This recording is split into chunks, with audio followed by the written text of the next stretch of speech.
Welcome to the Voices That Propel Us, stories of justice, action, and community, a space where justice meets action and community voices rise.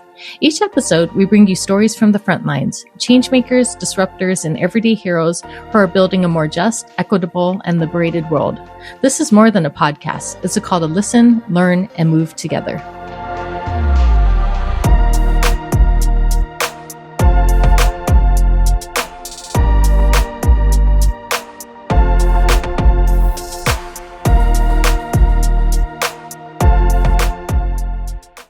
You were just listening to music from the incredibly talented Stephen Kong. You can find him on Spotify and Bandcamp. Today we have with us Matthias Biehl. Matthias has spent the last 8 years driving inclusion and diversity initiatives and helping organizations build healthier, more empathetic working cultures. His work focuses on how people connect across differences, address bias, and create environments where psychological safety and belonging are possible. A large part of his perspective is shaped by lived experience, not just frameworks or theory. Alongside this work, he's also a solo founder, exploring how technology can support more meaningful human connection beyond our usual bubbles. He speaks openly about empathy as a practical leadership skill, the emotional realities of change work, and what it means to build community with intention. His goal is to encourage more honest, human conversations at work and beyond. Well, hello, Matthias. Thank you so much for taking the time to be here today. I think you have such a powerful story. I think you do wonderful and beautiful work, and I can't wait to explore more of that with you. But how are you doing today?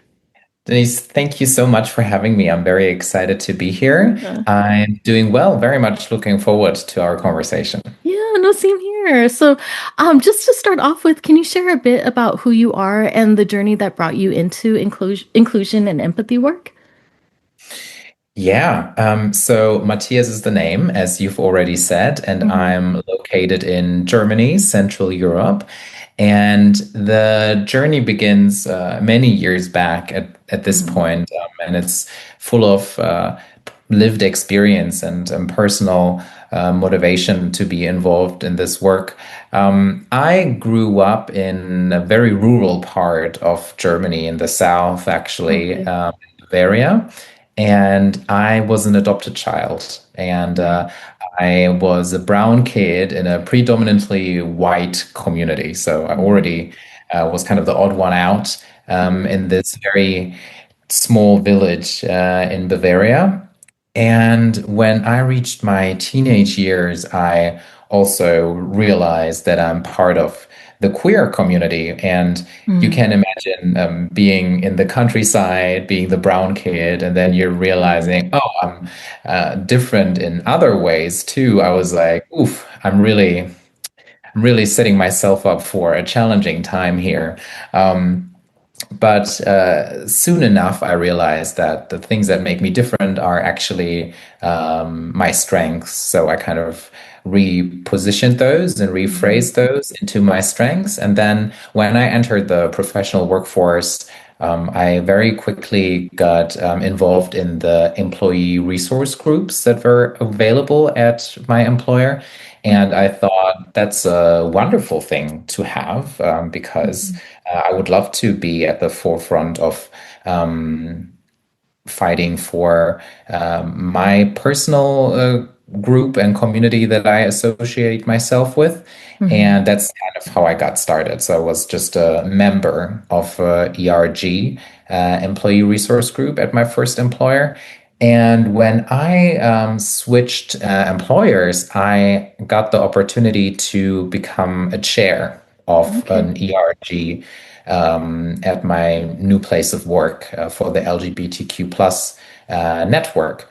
And a little bit further down the line, I was asked, well, could you imagine leading not only this resource group, but kind of be the umbrella across all resource groups for this specific market? So that would also include women and people with disabilities. And when I was asked if I could see myself doing that, I said, what a wonderful privilege to be asked to form the strategy and activities for all of these groups, because very early on I realized that the things that my community is looking for, fighting for, are very similar to other marginalized groups. Everyone's kind of looking for the Right. same thing, maybe equal rights or maybe securities in whatever kind of way. So I said, yeah, of course, I want to do that. I think there's Hmm. a lot of power in community and in numbers when it comes to people.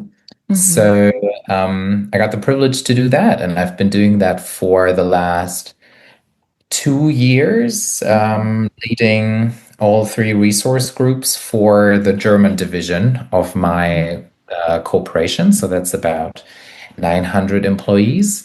And we've been doing some wonderful work. It's also at this point not only about advancing the situation for these individual groups, we are doing just general work when it comes to belonging, when it comes Hmm. to inclusion, and that is not limited to these groups. We're looking to create a workplace in which anyone can feel welcomed and can Right. feel safe and accepted and celebrated, if you will. So Right. very much detached myself from just looking to better things for the community I associate with and Hmm. developed truly into multiple groups and basically doing something nice for everyone. Because, if you are Right. bettering things for certain people, usually there is room to do that for everyone involved. And that really drives me forward. So Yeah. that's how I've gotten into the whole diversity and inclusion space in a corporate setting. No, thank you so much for sharing that. And that's why I was really excited to Yeah. be speaking with you too, because I've studied a lot of like race relations and racial justice in the US, but I'm not that Mm, familiar with how it is in other countries. So yeah, I just love you how you have that lived experience being a person of color, outside. So mm, yeah, I'm just wondering like how things might like be similar or like different between, different countries or yeah, I think that's really cool that you have that lived experience and you're also working towards that because I do similar work, but in the US though. mhm. Yeah. Yeah. And I do, in fact, work for an employer that's based in the United States. So Okay. my place of work is based in New York and Hmm. Manhattan, actually, Okay. but they are active in 60 markets. So that's what they Mm. call the different countries that they operate in. It's a technology company. It doesn't have to, it's not a secret, by the way. I'm kind of tiptoeing around the name. It's called Kyndryl. It's Okay. formerly part of IBM. So, Mm. and it's quite large. So there is 80,000 employees around the world. And Mm. I'm in the German market and responsible for the German inclusion initiatives. Uh-huh. But there is a lot of interesting activity when it comes to all of the markets because there's a lot of interconnection and there's also a Hmm. lot of communication between the different markets.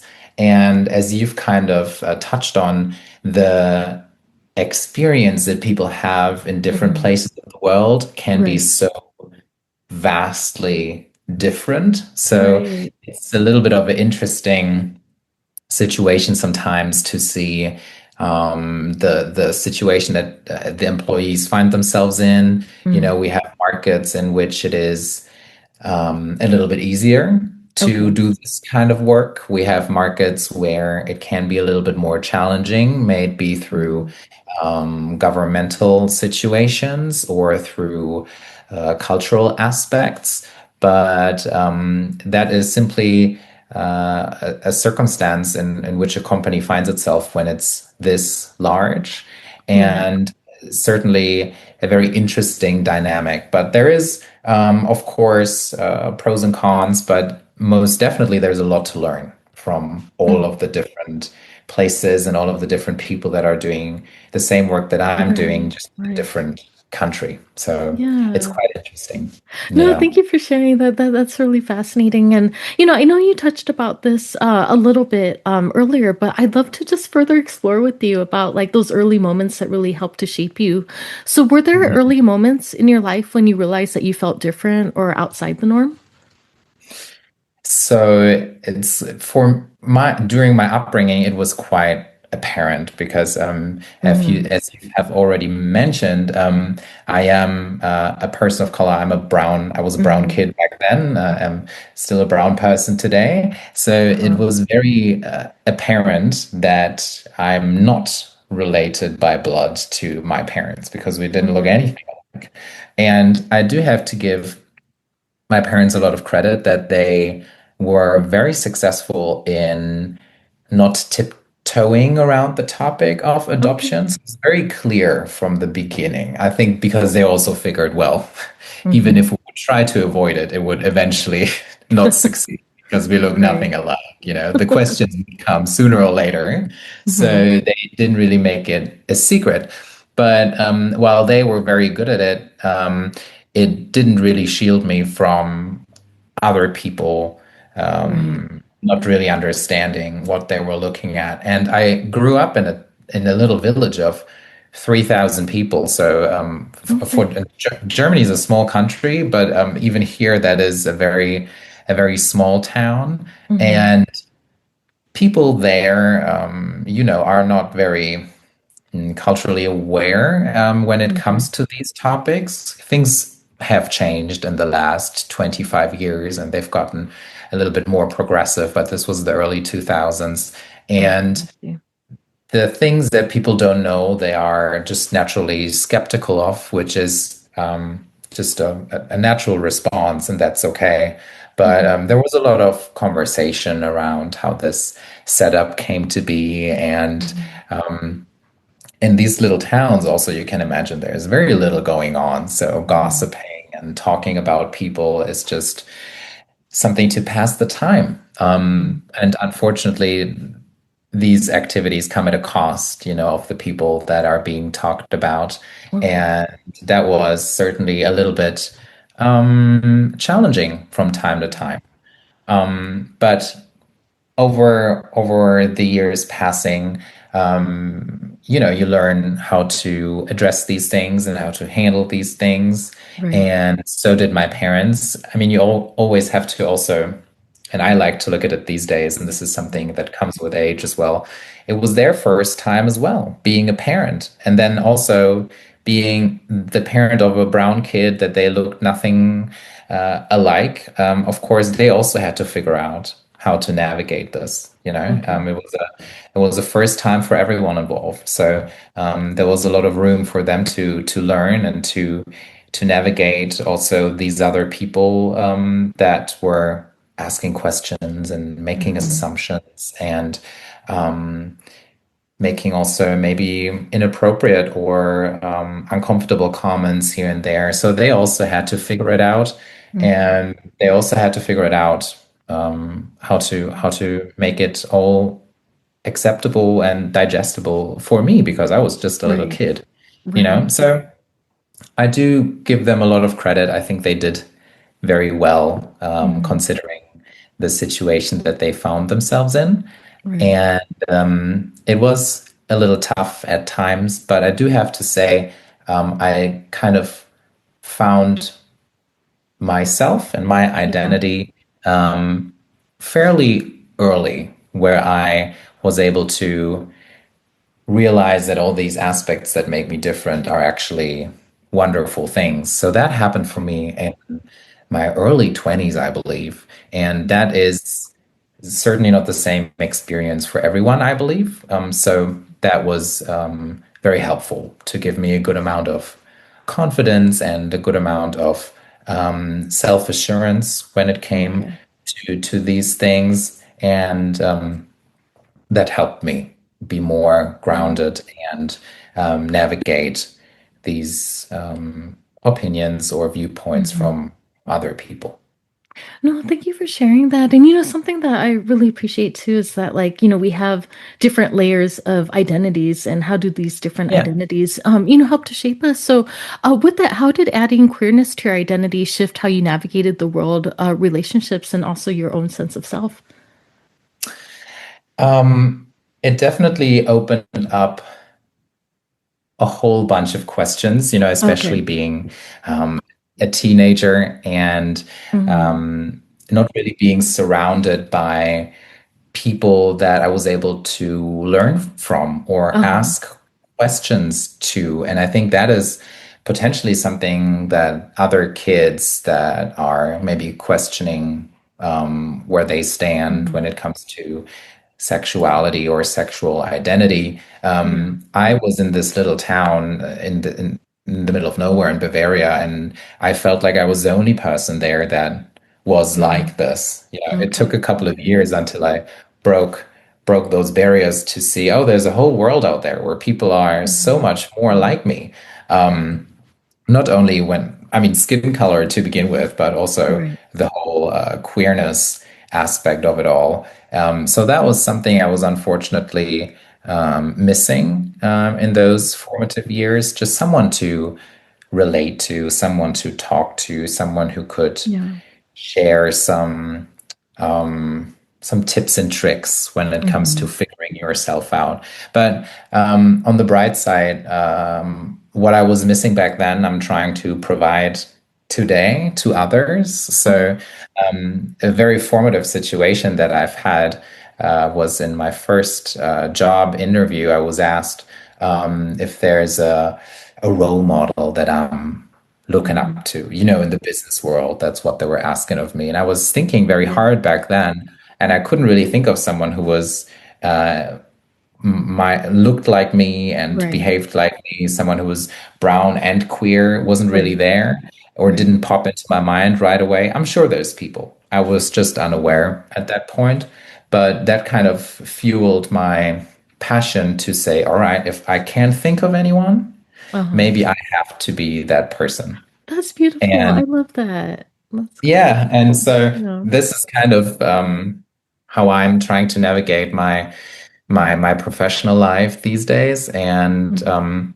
also how I present myself in online spaces. And I'm always thinking, well, if there's somebody out there who is trying to figure themselves out, maybe me being present, maybe me Yeah. being visible, and offering answers to some of these questions, maybe that can help someone else Yeah. because I was looking Right. for it back then. No, thank you for sharing that. Actually, that's a great segue to my next question. It's just as you've spoken, you have such a rich personal history and, have been through a lot of Mhm. powerful experiences as well. But do you feel that those life experiences have helped you to have empathy for others and also like shape the way that you connect with others as well? Yeah, most definitely. I would Hmm. say so. Okay, And I wonderful. think that these moments of challenge, Hmm. and also these moments of looking for someone to relate to, that they Hmm. certainly have opened my mind and understanding, maybe just a little bit further than that of the average person. And Okay. the topic of empathy is a great one, and I love to speak about this because I Hmm. think I, maybe due to my circumstances, had a little bit of a bigger foundation to start with when it comes to empathy. Okay. But I'm a firm believer that empathy is not a trait that you are either assigned with or you are not. I'm a Mm. firm believer that empathy is something that you can practice. Okay. So Yeah. we not all may be granted the same place to Hmm. start empathy with, but Uh-huh. we all have the opportunity to practice and get better. It's a little bit like a muscle, I believe, that needs training. So Okay. I love that. I certainly think that I had a bit of a head start because being empathetic helped me navigate challenging but also positive situations alike. Hmm. And I think it is something that you can train, and I had a lot of training over the years, also doing this inclusion and diversity work inside of large corporations. Right. Also requires a lot of empathetic approaching to Hmm. situations. So I do get a lot of my training in when it comes to empathy. But Okay. once again, anyone who's thinking, well, I would like to also be a little bit more empathetic, the good news is that there certainly is the opportunity. It just needs to Mm. be taken up. And there's a couple of very easy things that can be done to, yeah, just get better at it. And I think it's Yeah. wonderful that there's the opportunity. to grow when it comes to empathy. Yeah, that's really beautiful. Thank you so much for sharing that. And just in your opinion, what emotional realities of inclusion work don't get talked about enough, especially those who are doing it from lived experiences? Yeah, I think something that people sometimes forget is that it can also be very heavy Right. emotional labor. Yeah, totally. Um, Especially right now, the times have changed, and things are Hmm. shifting. So I think it's a little bit easier for people to relate here and there that it can be heavy work to keep standing up for yourself. But when Yeah. you go back like 5 to 10 years, when diversity was still broadly celebrated and Right. encouraged, and Right. um, part of the uh, um, corporation guidebook, if you will, Hmm. um, then I think people were very quick to forget Yeah. the emotional toll that comes with it because people were just, and I can mostly only speak for my own community, but people Hmm. were attending the pride parades and we're having a good time and it was a celebration and Hmm. everyone was having fun. It was very colorful. It's very easy to be part of the group in Right. that situation. And now that things have heavily shifted towards a different reality, Okay. it is much more challenging. Okay. And it's also maybe not as natural anymore for people to be part of the Hmm. movement because now people are realizing, oh, this is not really just a constant party. This is actually Right. very serious work in Hmm. many situations because people are standing up for their livelihood, for the Right. protection of the way that they live, for being allowed to be with the people that they care about. And Hmm. then the tone shifts very heavily. And I think people forgot about that for quite some Yeah. time because we got very comfortable due to all of the things that we were able to make happen. Hmm. Um, but now that the tone is very different, Yeah. many people are realizing, oh, this is actually something quite serious and not just the fun parade with the Right. colorful outfits. So that is very often forgotten, and it's also a privilege. And anytime I speak about privilege, I always want to make sure that people know that it's Hmm. never meant to be accusatory. It's Right. Right. only mentioned to build understanding. I Um, agree. and people that don't have to worry about Hmm. the next political cycle coming around, or people Right. that never have to consider where they're traveling, or they don't have to be hyper aware in Right. public to scan who is around them because some people are less accepting, and you need to Hmm. be very watchful when it comes to navigating public spaces. If Right. this is something you never had to care about, that is a great privilege to have. I Um, agree. Yeah. No, totally. Because I've studied a lot about privilege too, and that's why I tell people like you know, it's not productive for you to just feel guilty about it. Like that's not what we want to yeah, bring up. But it's like how can we like be allies with each other and really support. But actually, what you bring up, like I'm really curious about because I'm not sure yeah, if you're aware, but like at least in the United States, there's been a lot of mhm, like dismantling of DEI or diversity, equity, and yeah, inclusion. And yeah, I think mhm. it's just awful because it feels like we've been progressing in the right way, and it feels like we're like pulling back a lot more. But as you were talking, I was just curious to hear like, are you also experiencing that where you live as well? Like just like pulling back on like diversity? Okay. So I don't know how much of this travels across oceans, but in Okay. Europe, I mean, Europe is always understood as very progressive, and Hmm. very Right. open and very liberal. And for many aspects of Europe, that stands true, but there is Hmm. a very intense shift happening politically in many countries that are part of the European continent or the European Union for that matter. And that is noticeable. We Hmm. have, and I'm by no means a political expert, but I mean, I Right. can share the reality um, that we experience over here. There is a lot of intense movement towards right-wing conservative parties that carry a lot of uh, very intense views, and that is not only true for Germany, that which is Hmm. the country I can speak for the most, but that is also true for many other nations over here, may it be Eastern Europe, Western Europe, Southern Europe.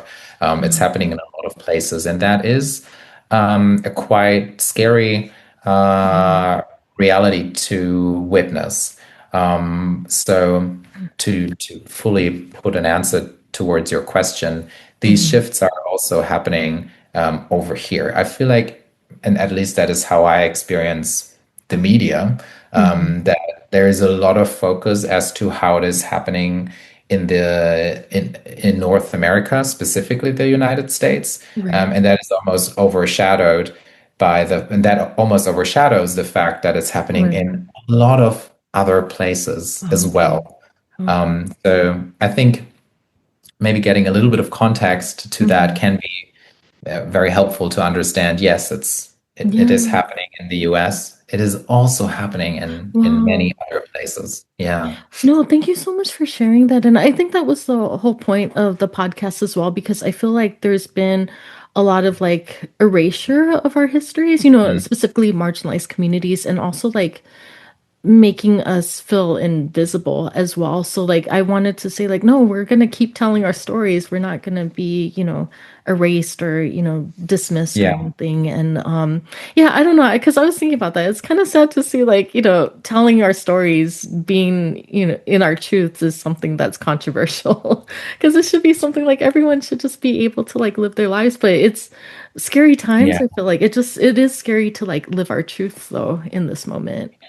It is. And I'm having a lot of uncomfortable conversations about this inside and Mm. outside of the workplace, by the way. It's Okay. happening Okay. in corporate settings and it's happening in personal settings. Uh-huh. And I think what people need to understand is that in most cases, and I can't speak for everyone, but in most Hmm. cases, the people that consider themselves part of marginalized groups are not asking for wild things. Right. In No, most totally. cases, we're asking for Hmm.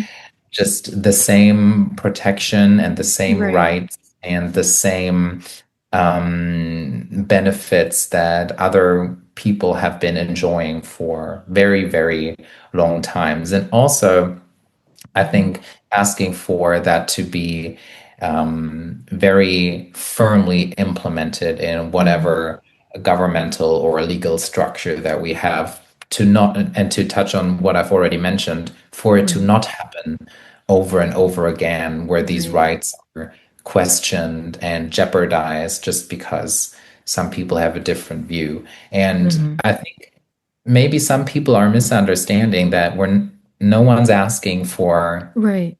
for the world, Hmm. just asking to be safe, you know? Yeah. No, totally. Thank you for sharing that. And, I'd love to learn more about the work that you do too. So, how do you help leaders move beyond performative inclusion and towards something that's more honest and durable? Yeah, and this is sometimes a little bit controversial because Okay. there's a thin line between, I think at least, between performative and authentic allyship, and also Right. this Hmm.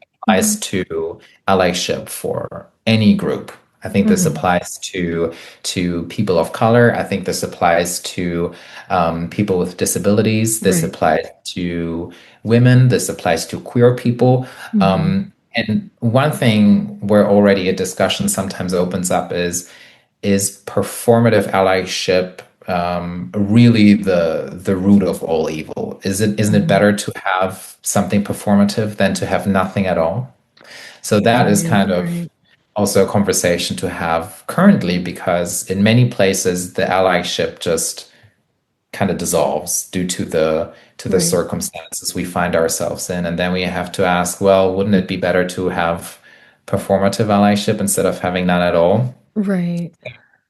And I don't have the answer to that, but that is Hmm. just something that I have some conversations about these days. And generally, I would say one of the main indicators for authentic allyship is Yeah. to keep showing up no Right. matter the circumstances. As I've already mentioned, it's easy to be part of a fun pride parade. It's hard Mhm. when we are demonstrating in front of the offices of government officials because we're trying to make a statement. Those are two very different Right. situations, and as a authentic ally, you should be involved in both of these. And another thing I always associate with authentic allyship is the whole thinking around show up, stand up, speak up. Mhm. So, Mhm. um, if there is an event or an activity happening as an ally, I think you should be showing up. That is Uh-huh. maybe digital, maybe in person. That is a very easy way to show allyship. Then Yeah. stand up if Mhm. something is happening that shouldn't be happening. You have to be standing and speaking up, the third one of the group, for the community. Mhm. Sometimes people that are part of marginalized groups Uh-huh. don't feel empowered to stand up or speak up for themselves due Mhm. to a multitude of reasons. Mhm. And real allyship means doing that for Right. that person in place of them, because that is the privilege that you may be having, that you Mhm. can use to your advantage then in that situation. And here Yeah. in Germany, I can make a decent example for a different marginalized groups. I don't know if you're aware of this, but a Mhm. very big conversation here is about immigration and Right. people Here with too. immigration background. Mhm. And there, from time to time, it's not happening all the time, but there are enough incidents that have been reported is that people are doing very harmful and disrespectful Mhm. things to people with immigration backgrounds in Right. public places. And allyship means that you cannot let that happen Right. as a Right. bystander. So Yeah. as an ally, I believe you do have an obligation to intervene, Mhm. of course, while keeping yourself safe. So Right. there's always a choice to make. There's always a balance to be paid attention to. There is very little to be gained if you jump in and everyone's getting hurt. Mhm. So it's always that one's tough. But Mhm. if you have the privilege and if you feel able to intervene, I would Mhm. say that is part of authentic allyship when Right. something is happening right in the moment. And finally, that's the last one I'll add. If the people are not in the room and Mhm. things are happening, Right. allyship in front of me as part of a marginalized group is great. Mhm. I really need you to perform the allyship when I'm not there, Yeah. because that's No, I love when that. I need it the Mhm. most.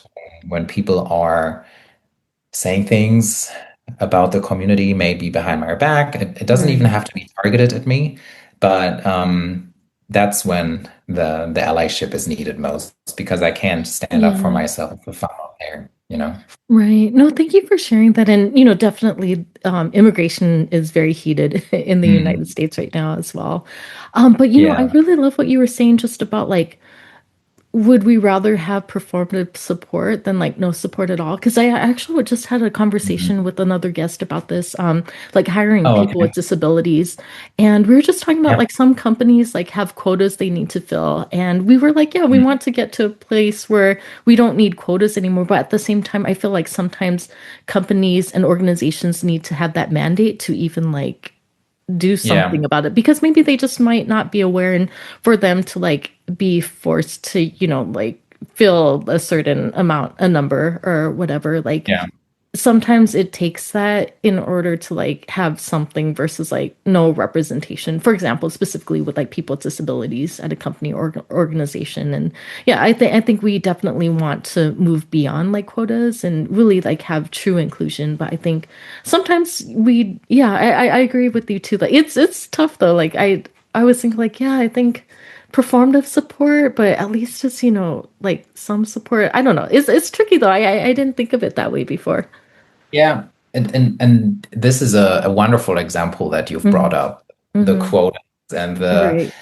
here in Germany, we have governmental expectations of companies. If you reach a certain size and you don't have a specific percentage of people that are Okay. officially declared disabled, Okay. you are paying a penalty. So there is Oh, um, I see. I see. forced inclusion by law, Hmm. if you will. Right. And of course, there are many Mhm. viewpoints that would call this not the right approach or controversial, Right. but I I think unless we dismantle the whole system and Yeah, I rebuild agree. it from the Hmm. ground, it will be very challenging to make Hmm. any progress. And dismantling the whole system and rebuilding it is very complex, very Right. difficult. And one of the biggest challenges is that the people that are in power in the current system that we Hmm. have very little interest in dismantling it completely. Right. Right. No, I Um, agree. so it's not the ideal approach, I Uh-huh. would say, but as long as we don't have another way to make that inclusion happen, Yeah. as the system doesn't allow for it, I Hmm. think this workaround is, for now, um, a good, well, workaround, you know. Yeah. Yeah. No, thank you for sharing that. And, next I'd love to talk with you about your startup. So now you're a solo founder exploring how technology can foster more meaningful human connection. So what was the gap that you were seeing that made you feel called to build something new? So the start of this idea that I've now brought into the world Mm-hmm. it actually started inside of my corporation. This was an initiative that we started through our employee resource groups. And at its Mm-hmm. core, the idea is very, very simple. It is a service where you sign up and then month after month you receive a match into your inbox Uh-huh. together with a conversation topic. And that person you receive is randomly chosen. And then Mm-hmm. you contact that person, you get in touch, and then you have a conversation, and hopefully you'll walk away with either broadened horizons or a new understanding, maybe in the best case, a new connection and a new person you may want to spend more time with, maybe a new friend. Who Mm-hmm. knows what it may develop in, but you are opening yourself up to these possibilities by reaching beyond your usual bubbles and borders through the randomness. And we introduced this inside of the company Okay. because we saw that people were having challenges connecting to people outside of their teams, outside of Mm-hmm. their markets, outside of those silos that develop inside of corporations eventually. This is a challenge I think that any large corporation can relate to because at some Okay. point you just reach a certain size where just to manage all of these people, you need to create silos. It's Right. difficult to avoid. And that is something that we wanted to tackle through this Okay. service by bringing people together randomly and saying, well, there truly is no sophisticated system here. Mm-hmm. The newest intern could meet the CEO, theoretically. If they are Okay. both participating, it could happen because there is no constraints. And we did that deliberately because we think Mm-hmm. that there is a lot of value in these possibilities. And we were trialing it for 6 months inside of the company, rolled it out to three additional markets. We started here Okay. locally and then reached beyond the borders to new markets, and people were really enjoying it. I think at the moment we Yeah. have about anywhere between 150 and 200 people participating. Mm-hmm. And people were really having a wonderful time meeting new people from different departments, from different cultures.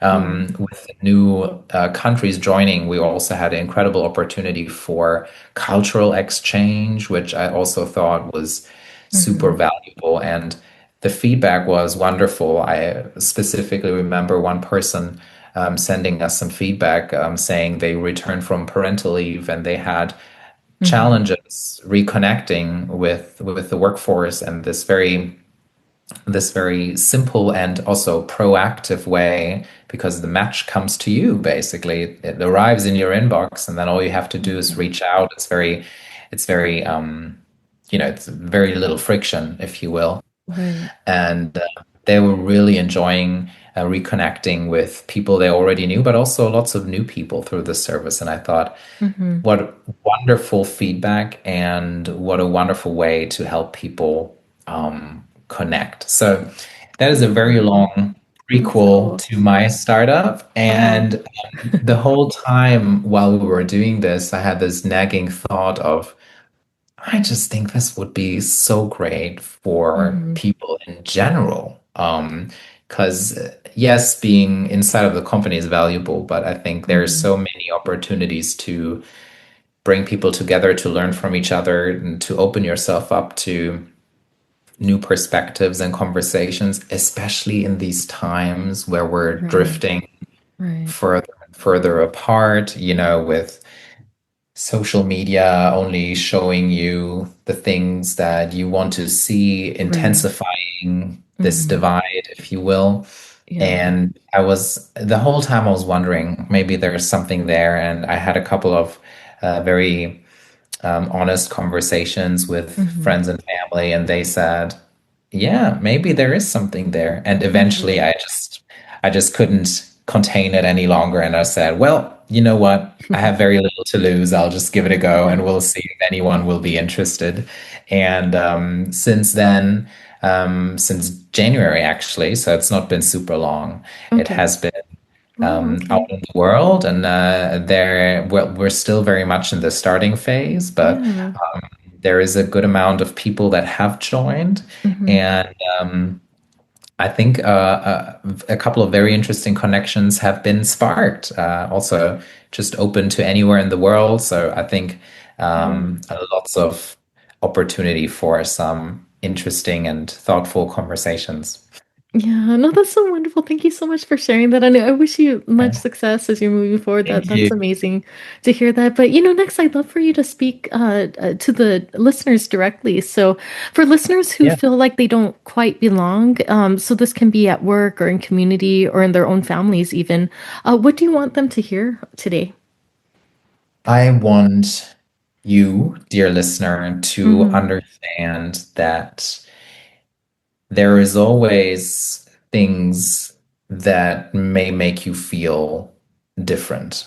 Mm-hmm. And I can speak from personal experience that when I was growing up, that there were a lot of things Mm-hmm. that I felt made me very different. And all I saw were those differences instead of shifting focus maybe onto the things that I Mm-hmm. had in common with people. So, my personal recommendation would be to reach out into the world. And back in the day, that was a little bit harder, but these days, through all of the wonderful technology that we have, it can be harmful, but it can also Right. be wonderful when used in the right way.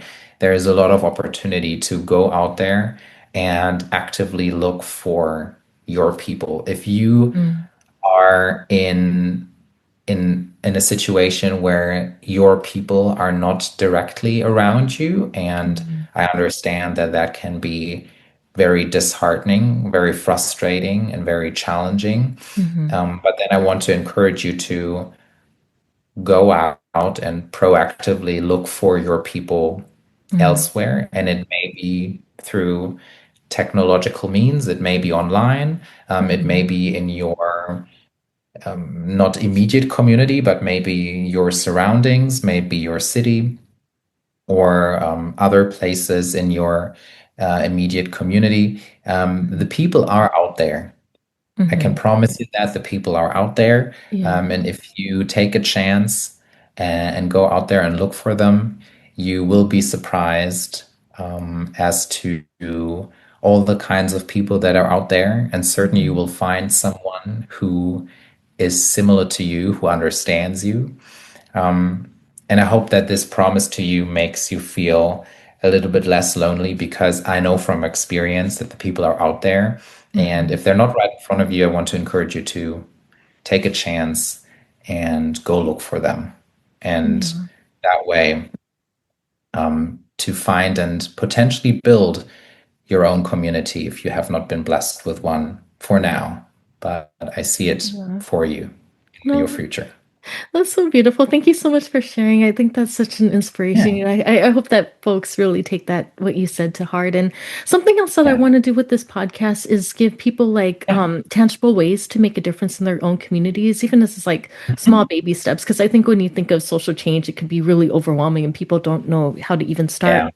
Yeah. So with that, Mhm. what's one small but meaningful way that people can practice empathy across difference in their everyday lives? So this is truly my little challenge or little tip as to how to build empathy in everyday Mhm. life.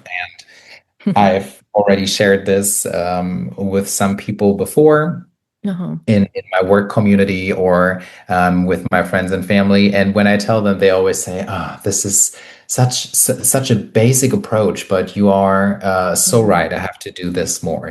So Okay. it's not a magical solution or something you may have never heard before, but it does work wonders. So I'll give you Mhm. an example.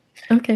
Because what I want to encourage is to have more of these very small, spontaneous conversations with the people directly around you, because it will help Mhm. build empathy. So, I live in a multi apartment complex, so I have a couple of immediate neighbors. Okay. And about 3 to 4 months ago, someone new moved in, and there was a lot of noise. And I Mhm. was sitting here at home with my partner, and we were like, "Oh, this is so annoying. These people Uh-huh. are so inconsiderate. Why would they be doing this?" So a couple days later, I met this person in the hallway. It was a new face I hadn't seen before. And I went out of my way and said, "Hello, good to meet you. Have you just moved in?" And, pushed myself a little bit out of my comfort zone, Right. but looked for that conversation. And in that conversation, I learned that this is a single parent with two little kids that had Oh, just okay. moved in, Okay. and told me about how they just moved to the city and were looking Mhm. to establish a new little life just for the three of them. Mhm. And learning just these little Yeah. pieces of information about this person shifted my whole thinking. And you can imagine the next time we heard the noise, instead of bickering and being like, "Well, this is, how could they?"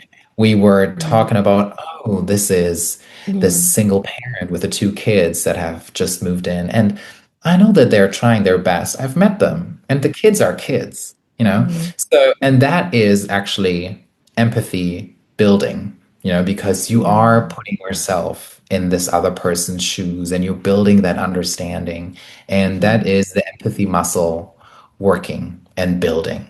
So, if you don't have that information, it is very hard to be empathetic, because it's very challenging to be empathetic towards an abstract group of Mhm. people or someone you don't know at all. You need that little bit of information to start that empathy journey with this person. So, my suggestion would be, especially with those people in your immediate surroundings, maybe the mail person sitting at the checkout at your local grocery store, your neighbors, your immediate Mhm. community. If you feel comfortable enough, look for those little conversations, because your view will shift Wow. tremendously and with very Yeah. little.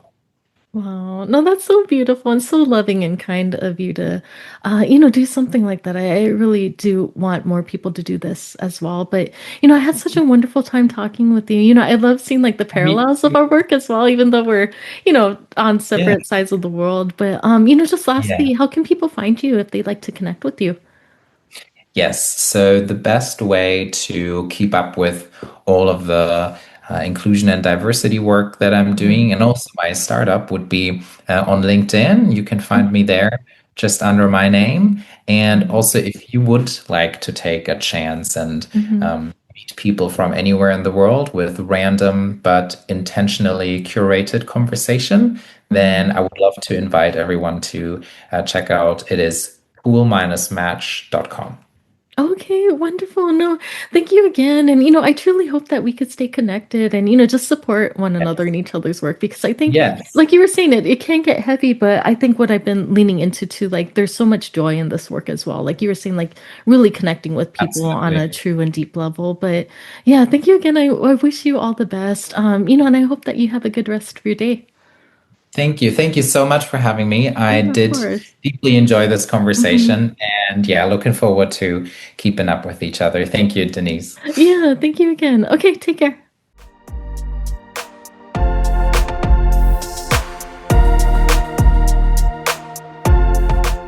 Thank you for being here and tuning in to Voices That Propel Us, stories of justice, action, and community.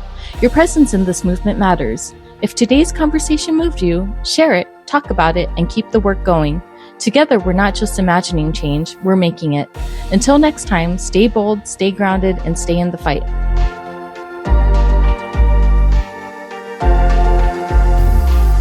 Every time I feel so mad and sad and bad, I say to myself, relax, lean back, it's a brand new day. And every time I feel so down that a frown is all that's on my face, I remind myself to take a breath, it's a brand new day.